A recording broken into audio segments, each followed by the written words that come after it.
Assalamualaikum warahmatullahi wabarakatuh. Perkenalkan, saya Ismul Wahyudi, NPM 1964-0061 dengan dosen pengajar Adi Surya STMT dengan NIDN 1126050801. Saya dari Program Studi Teknik Sipil Fakultas Teknik Universitas Islam Kalimantan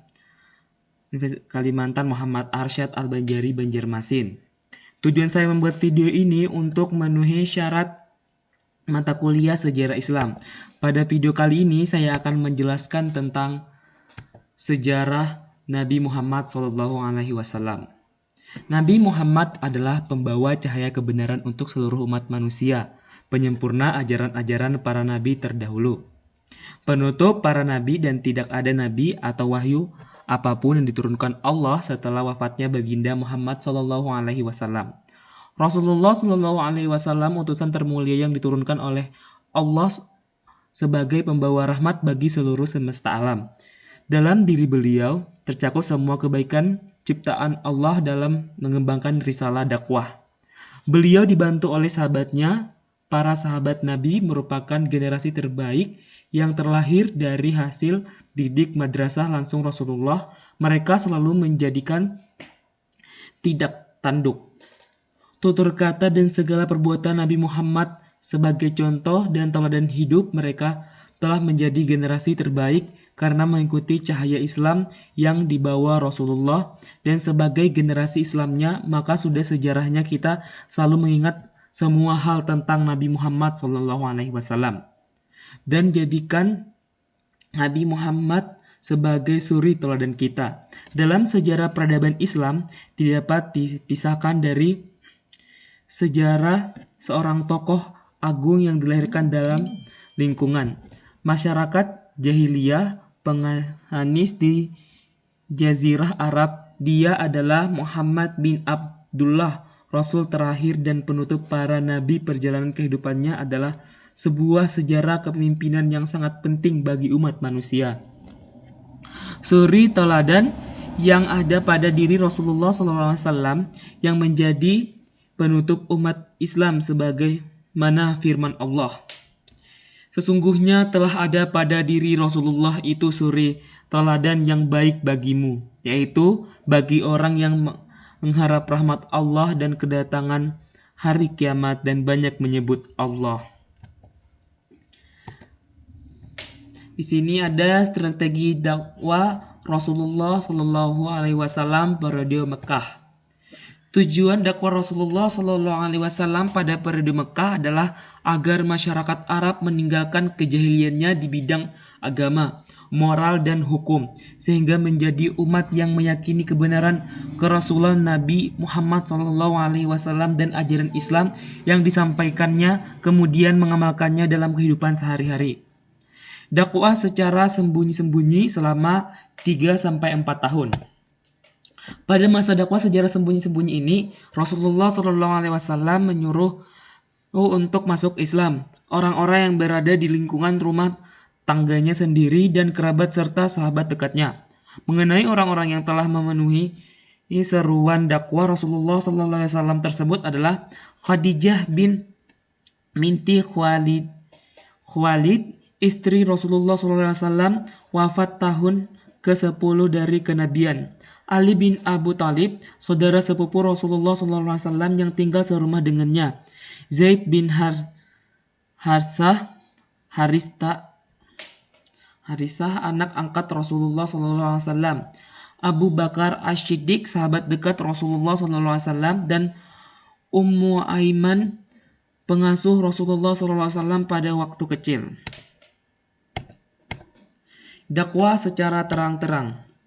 Dakwah secara terang-terang ini dimulai sejak tahun keempat dari kenabian, yakni setelah turunnya wahyu yang berisi perintah Allah Subhanahu wa Ta'ala agar dakwah itu dilaksanakan secara terang-terangan.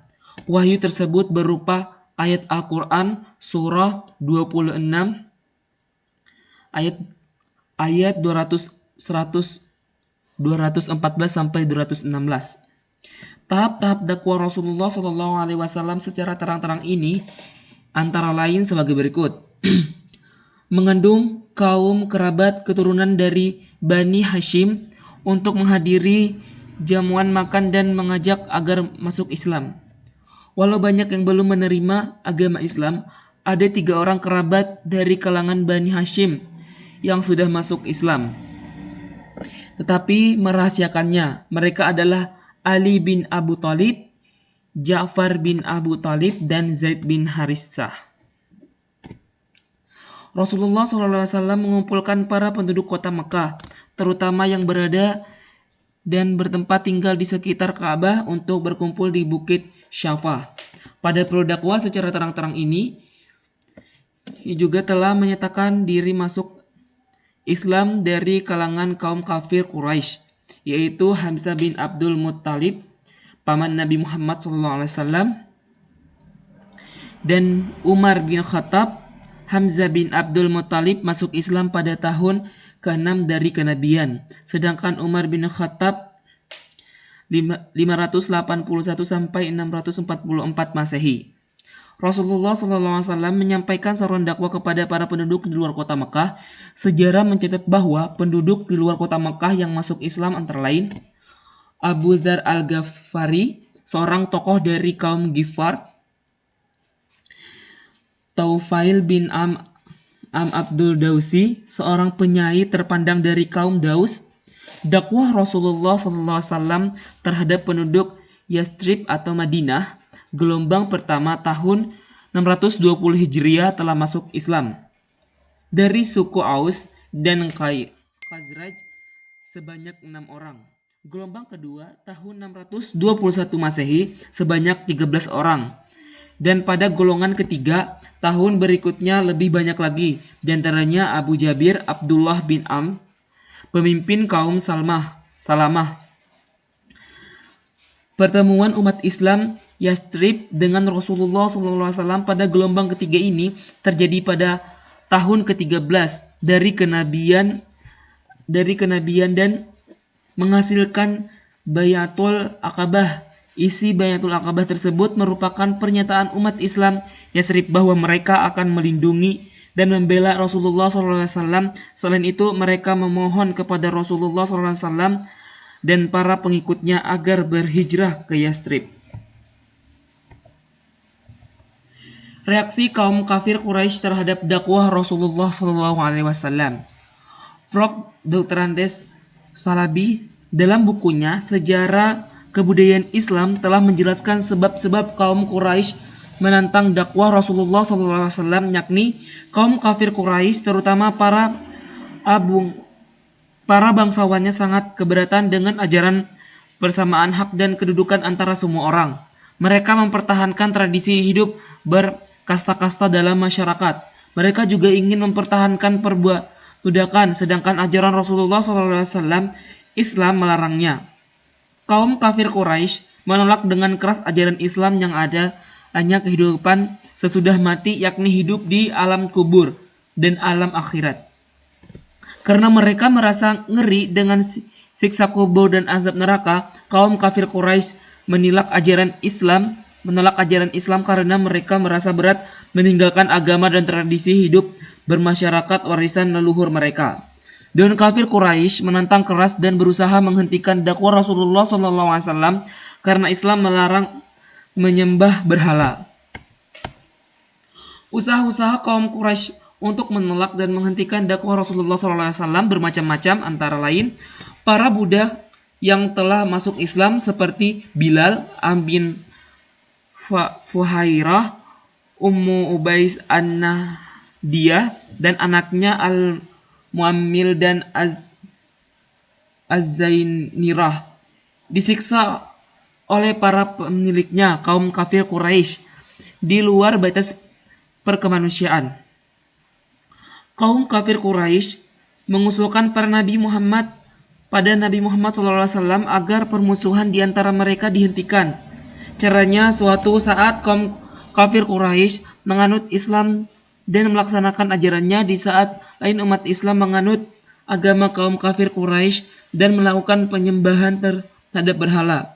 Dalam menghadapi tantangan dari kaum kafir Quraisy, salah satu Nabi Muhammad SAW menyuruh 16 orang sahabatnya, termasuk ke dalamnya Utsman bin Affan, dan 4 orang wanita yang berhijrah ke ke Habasyah.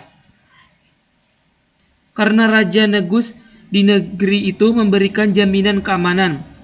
Peristiwa hijrah yang pertama ke Hasyabah terjadi pada tahun 615 Masehi.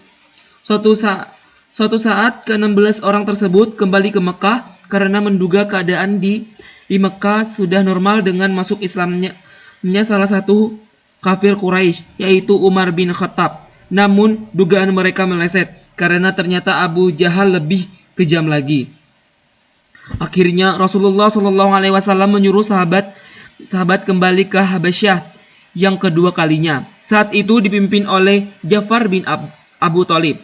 Pada tahun ke-10 dari kenabian 619 Masehi, Abu Thalib, paman Rasulullah SAW dan pelindungnya wafat. 4 hari setelah itu istri Nabi Muhammad SAW juga telah wafat. Dalam sejarah Islam, tahun wafatnya Abu Thalib dan Khadijah disebut Ummul Huzni, tahun duka cita. Kesimpulan, jadi di sini kita simpulkan dari perjalanan sejarah Nabi ini dapat disimpulkan bahwa Nabi Muhammad SAW di samping sebagai pemimpin agama juga seorang negarawan, pemimpin politik dan administrasi yang cakap. Hanya dalam waktu 11 tahun menjadi pemimpin politik, beliau berhasil menundukkan seluruh jazirah Arab ke dalam kekuasaannya.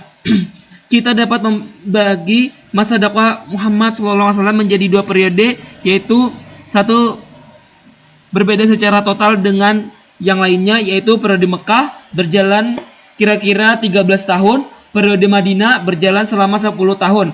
Setiap periode memiliki tahapan-tahapan tersendiri dengan khususnya masing-masing. Periode Mekah dapat dibagi menjadi 3 tahapan, yaitu tahap dakwah secara sembunyi-sembunyi yang berjalan dalam 3 tahun, terhadap dakwah secara terang-terang di tengah penduduk Mekah yang dimulai sejak tahun ke-4 dari kenabian hingga akhir tahun ke-10. Tahapan dakwah di luar Mekah yang dimulai dari tahun ke-10 dari kenabian hingga hijrah ke Madinah.